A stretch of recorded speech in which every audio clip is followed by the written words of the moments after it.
अब कार्तिक मास की दूसरी कहानी मैं सुना रही हूँ।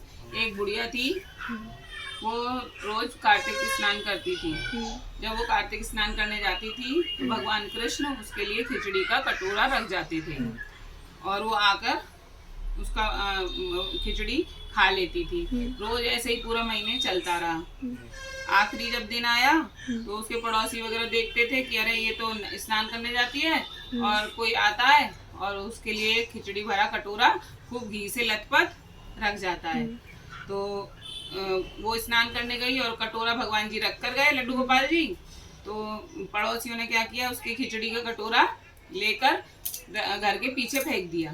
घर के पीछे जब फेंक दिया तो उस खिचड़ी के फेंकने से, कटोरे के फेंकने से उसमें से 2 फूल उगाए। जब बुढ़िया माई आई, उसने कही कहाँ गयो मेरो बेला, कहाँ गई मेरी खिचड़ी, कहाँ गयो मेरो बेला, कहाँ गई मेरी खिचड़ी। अब वो ऐसा कहती, लेकिन अब उसकी खिचड़ी तो थी नहीं।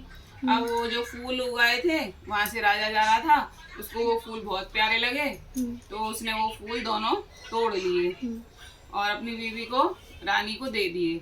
रानी ने वो फूल सूंघे तो उस राजा की कोई भी संतान नहीं थी। उस फूल के सूंघने से उस रानी को 2 बेटे पैदा हुए। मतलब उस खिचड़ी के बने हुए फूलों से सूंघने से वो रानी को 2 बेटे पैदा हुए। अब वो बेटे मगर छोटे थे तब तो बोलते ही नहीं थे, लेकिन वो बड़े हो गए तब भी वो किसी से बात नहीं करते थे। बस वो वहीं आते थे और तो डोकरी कहती थी कहाँ गयो मेरा बेला और कहाँ गई मेरी खिचड़ी, कहाँ गयो मेरा बेला और कहाँ गई मेरी खिचड़ी। तो वो जो दोनों राजकुमार आते थे तो वो कहते थे हम ही है तेरो बेला और हम ही है तेरी खिचड़ी। बस उन्हीं से ही कहते थे, उस बुढ़िया से ही, कि हम ही है तेरो बेला और हम ही है तेरी खिचड़ी। अब राजा ने एक दिन देखा कि ये घर पे किसी से बात करते नहीं है, पूरे महल में किसी से बात करते नहीं है, हम दोनों से भी, मियाँ बीवी से बात करते नहीं है, सिर्फ इसी बुढ़िया माई से ही कैसे बात करते हैं। तो राजा आए बुढ़िया माई के पास कि बुढ़िया माई क्या बात है कि मेरे राजकुमार तुमसे ही बात करते हैं और किसी से बात करते नहीं है। बोली मुझे नहीं पता ये क्यों बात करते हैं, मैं तो कार्तिक स्नान करने जाती थी, भगवान कृष्ण आते थे और मेरे लिए खिचड़ी का बेला रख जाते थे, वो उस दिन से मिला नहीं है, तो मैं तो बस यही पूछती हूँ कहाँ गई मेरी खिचड़ी, कहाँ गयो मेरा बेला। और जब से ये राजकुमार आए हैं तब से ये बोलते हैं कि हम ही तेरो खिचड़ी, हम ही तेरो बेला। तो अब राजकुमार आए और उन्होंने पूरी कहानी सुनाई कि ये जब बुढ़िया माई स्नान करने गई थी तो इसके पड़ोसियों ने खिचड़ी और बेला घर के पिछवाड़े में फेंक दिया था, उसके ही हम फूल बन गए और फूल को जब रानी ने सूंघा तो उसके 2 पुत्र पैदा हुए।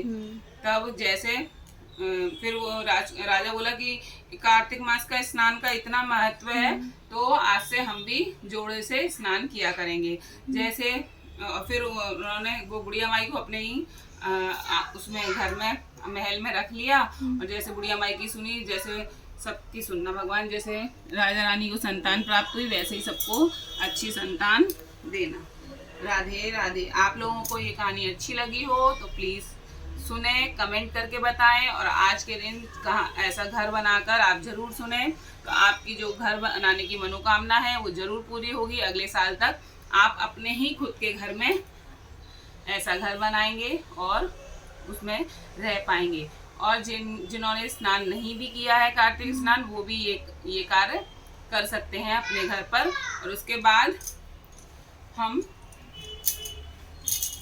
ये जो हमने मनसने के लिए सामान लिया है, ये खिचड़ी और इसमें दक्षिणा, तो हम इसको मनस देंगे। तो हम अपने पल्ले में थोड़ा सा चावल रखेंगे और क्योंकि खाली हाथ हम कोई भी छिरका मनसी करते नहीं हैं, और थोड़ा सा पानी लेंगे और इसको ऐसा छिरका मनसी करके किसी को भी ये दक्षिणा के साथ हम भेंट कर देंगे। और आज के दिन अपने लड्डू गोपाल के लिए भी हम खिचड़ी का भोग अवश्य रखेंगे।